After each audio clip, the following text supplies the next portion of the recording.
Let me ask you something else. There's been public reporting that Jeffrey Epstein showed people photos of President Trump with half-naked young women. Do you know if the FBI found those photographs in their search of Jeffrey Epstein's safe or premises or otherwise? Have you seen any such thing? You know, Senator Whitehouse, you sit here and make salacious remarks, once again trying to slander President Trump left and right, when you're the one who was taking money.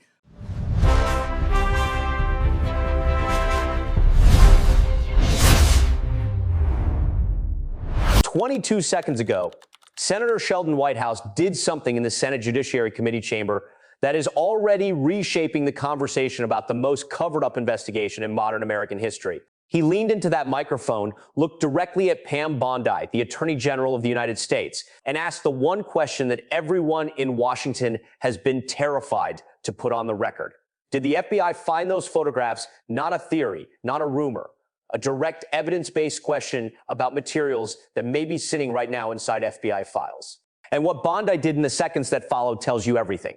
If you are new to this channel, subscribe right now and hit the bell icon, because what I am about to walk you through is not the end of this story. It is the beginning of something much bigger. I've watched hundreds of Senate hearings. I've seen witnesses squirm, politicians grandstand, attorneys hide behind privilege claims. But I've never, not once, seen the nation's top law enforcement officer respond to a direct question about photographic evidence by launching a personal attack on the senator asking it. That is what happened on the 7th of October, 2025. And if you think you already know this story from the clips that went viral, stay with me, because what the cameras caught goes far deeper than 30 seconds of footage. I'll make you a promise. By the time you reach the end of this video, you will see this confrontation completely differently. Most people who watch the short clip think they understand what happened. They're wrong, and I'll prove it. Senate Judiciary Committee, Washington, D.C., the 7th of October, 2025. Pam Bondi had been Attorney General for 8 months, and she'd gotten comfortable. You could see it in the way she sat, relaxed, prepared, talking points loaded, counter punches ready. She'd done this before. She knew how to run out the clock on any senator who pressed too hard, how to pivot to fentanyl seizures and human trafficking arrests. Safe topics, good headlines, hard to argue with. She had handled the first 2 hours of that hearing exactly the way her team had scripted it. Democrats asked about DOJ weaponization. Bondi attacked back. Democrats pressed on Comey's indictment. Bondi defended it. Democrats raised the National Guard deployments. Bondi fired a one-liner about Chicago. The pattern was clear and she was in complete control of it. But Sheldon Whitehouse is not a man who wastes questioning time on questions he doesn't already know the answer to. He is a former United States attorney, a former Attorney General of Rhode Island, a man who spent years in federal courtrooms watching witnesses protect the indefensible, who knows exactly what a person looks like when they're hiding something behind prepared language. He sat through the first 2 hours of that hearing watching Bondi, studying her patterns, noting every deflection, every pivot, every moment she reached for a counterattack instead of an answer. He was waiting, and now it was his turn. And here is what nobody is telling you about the moment before he asked the question that broke this hearing open. But I'll get there. First, subscribe and click the bell if you haven't already, because the documents I reference in the second half have not been widely analyzed yet. Picture this, 11:47 in the morning, the long curved table, elevated senators looking down at the witness, Pam Bondi at the center, her legal team behind her, cameras at every angle, reporters in the press gallery, waiting. Whitehouse opens his manila folder, thick with documents, but doesn't look at it. He looks at Bondi. He opens with a question about suspicious activity reports tied to accounts connected to both Trump and Epstein. Bondi sidesteps it, suggesting with something calculated in her tone that Whitehouse is only asking because he himself took money from one of Epstein's closest associates. The room shifts, reporters look up. But that was not the question, not even close. And I'll bet you think you know how what came next ends. Most people who watch the clip guess wrong. Keep your prediction in mind, because what Bondi actually did is either going to confirm your instincts or completely change how you see everything. Let me ask you something else. Whitehouse said, controlled, precise. The voice of a man who knows what guilt sounds like when it has nowhere to go. There has been public reporting that Jeffrey Epstein showed people photographs of President Trump with half-naked young women.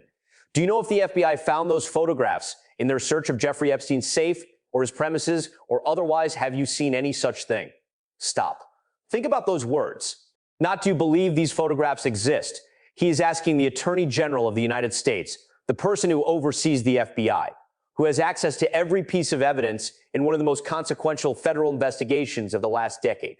Whether she has personally seen specific photographs, it is not a conspiracy theory question. It is an evidence question, the kind that in a courtroom requires a yes or a no. And what Bondi did next is the part that changes everything. Hold that thought. She didn't say, no, I need you to sit with that. She did not say number. She did not say the FBI found no such photographs. Those would have been simple answers. 3 words, they don't exist.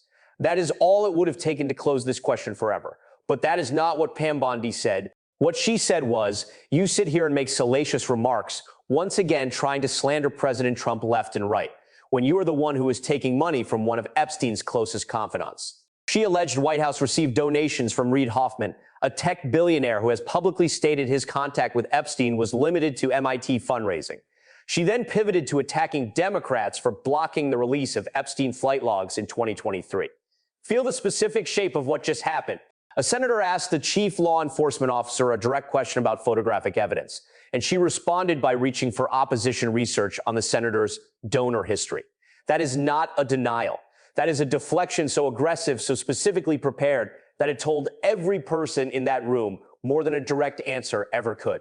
When someone is asked about evidence that genuinely doesn't exist, their instinct is to say it doesn't exist. They don't weaponize opposition research. They don't attack the questioner.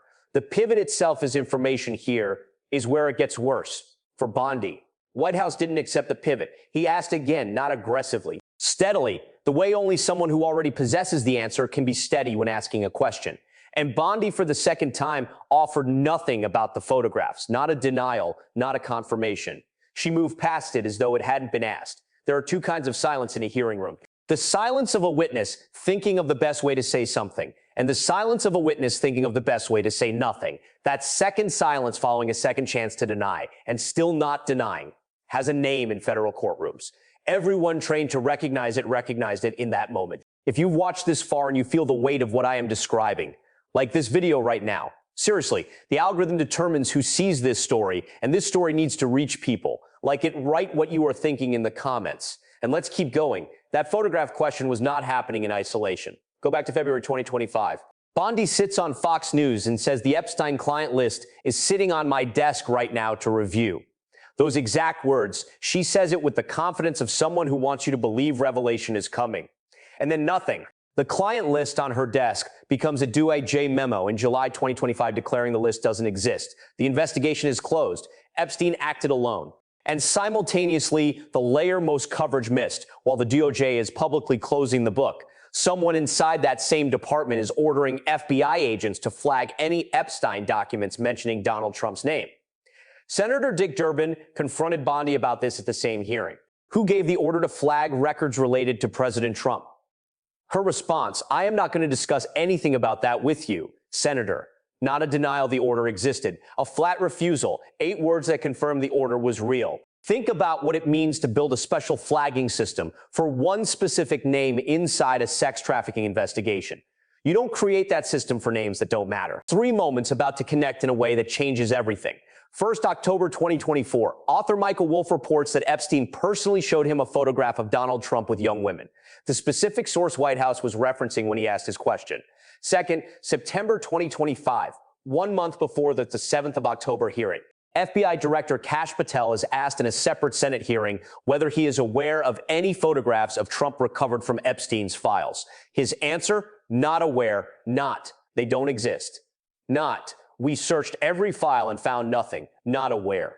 That precise, carefully chosen non-denial. Third, the 7th of October, 2025, White House asks Bondi the same question. Bondi does not deny, does not confirm, attacks the questioner and goes silent. 2 of the most senior law enforcement officials in the United States government. Same question, same potential evidence. 2 separate occasions. And neither of them not once able to say 3 words, those don't exist. Pause right now.